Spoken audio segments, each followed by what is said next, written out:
Hi, I'm Leoson Junior Setaba. I'm a final year medical student at Makerere.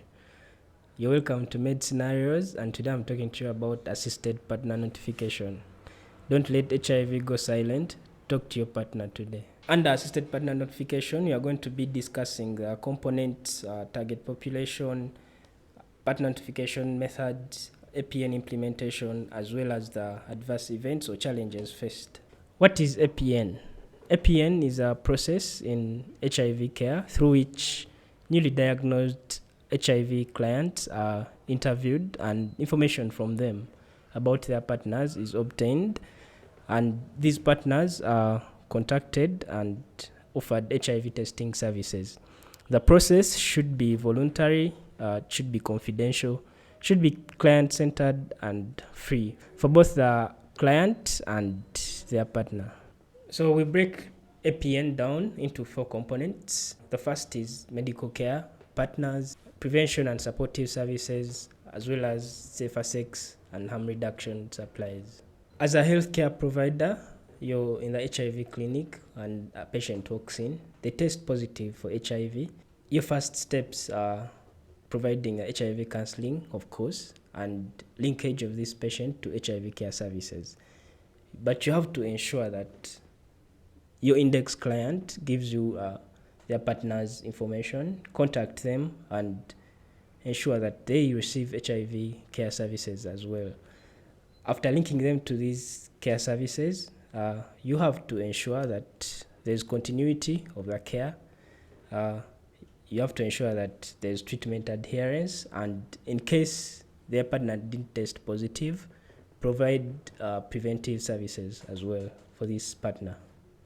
Then about prevention and supportive services, as a healthcare provider, you refer your patients to available supportive services. You also provide risk reduction education and teach your patients about safer sex practices and harm reduction, like use of condoms, and of course you have to link them to well-known available places where they can access these prevention services. Moving on to our second item on the list of contents, target population for APN.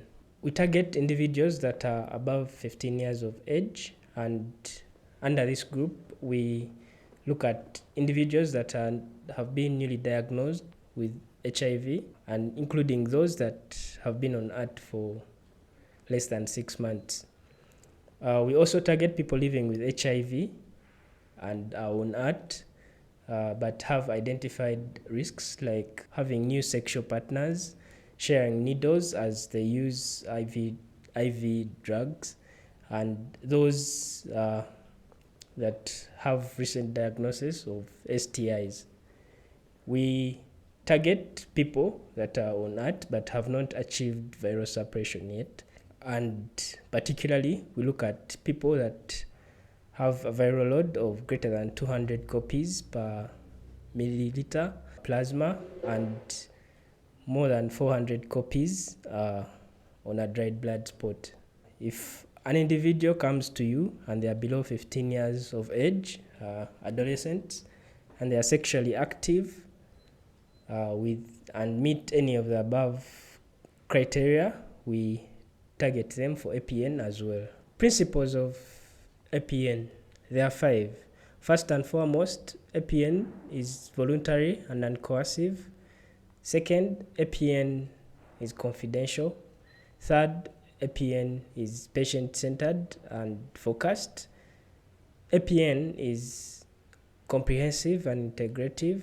And lastly, APN should be accessible and available to all that need it. As the healthcare provider, for you to ensure that the APN is voluntary and non-coercive, you have to provide the patient with the information that they need, and part of this information should elicit the benefits that they'll get from APN, as well as the risks that they're taking to take part in the APN. And as a healthcare provider, ensure that the patient takes a decision to take part in the APN on their own will, and encourage them to participate in the APN as well. Moving on to the second principle, APN is confidential. Strict adherence to confidentiality should be followed.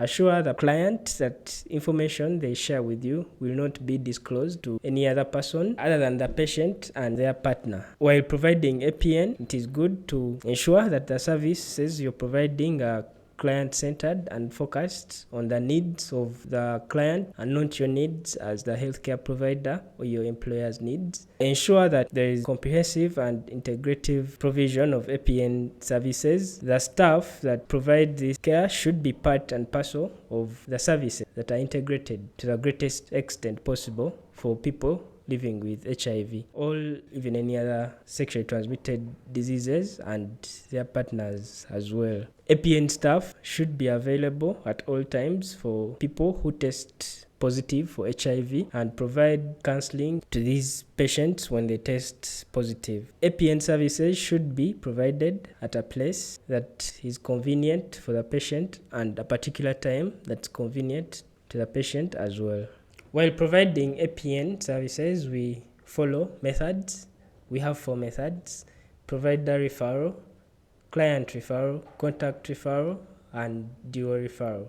Under provider referral, the HIV testing services provider contacts the partner or partners of the index client and offers them HIV testing services. Under client referral, the index client that tested positive for HIV contacts their partner or partners and informs them about the need to do HIV testing. Under contact referral, the index client is given a total of 14 days to contact their partner. Failure to do that within 14 days, the HIV testing services provider contacts their partners and offers HIV testing services. Lastly, we have dual referral. And in dual referral, both the index client and the HIV testing services provider sit down with the partner or partners and discuss the need to do HIV testing. So while doing APN, we follow steps. There are 5 steps. First and foremost, we do index client identification through the HIV testing. When a person tests positive in your clinic for HIV, you want to go ahead and interview them and elicit any of the problems or challenges they may have in notifying their partners about the HIV status and the need to do HIV testing. So you want to go ahead and do partner notification following any of the 4 methods we listed above. If you remember them well, we had provider referral, we had client referral, we had contact referral, we had dual referral as well. After notifying the partner about their need to do HIV testing, you want to link them to available HIV care services as well and do counseling extensively. And when you're comfortable that the partner has received the services that they need, you do case closure. Lastly, we want to look at the challenges, all adverse events that may occur while you're providing APN. Their acceptability might be compromised and they may not want to take up the services that you're providing. You also have to know how to go about that in a very professional manner without coercing these patients into accepting your services. And when they do finally accept, they should do it after being well informed so that their participation in your APN is an informed health choice. You have to bear in mind that any health choice that is taken up by any patient has consequences. There may be positive consequences, there may be negative consequences, which we usually talk about as harms. So you have to let your patient know about the potential harms that may emanate from the APN services that you're providing.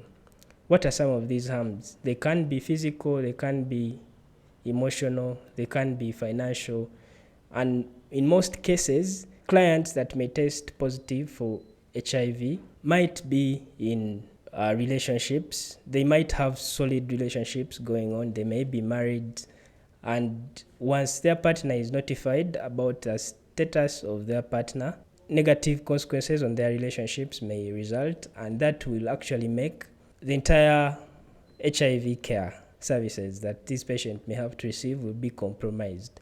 Please bear in mind that you as the healthcare provider should not be the vessel through which such harms reach these patients. Assisted partner notification clearly is a very simple way to make a very big difference. Thanks for watching. Please be sure to subscribe to our channel. Hit the bell icon so that you're notified about future videos. Follow us on our socials, Twitter, Instagram at MedScenarios. Thanks again for watching.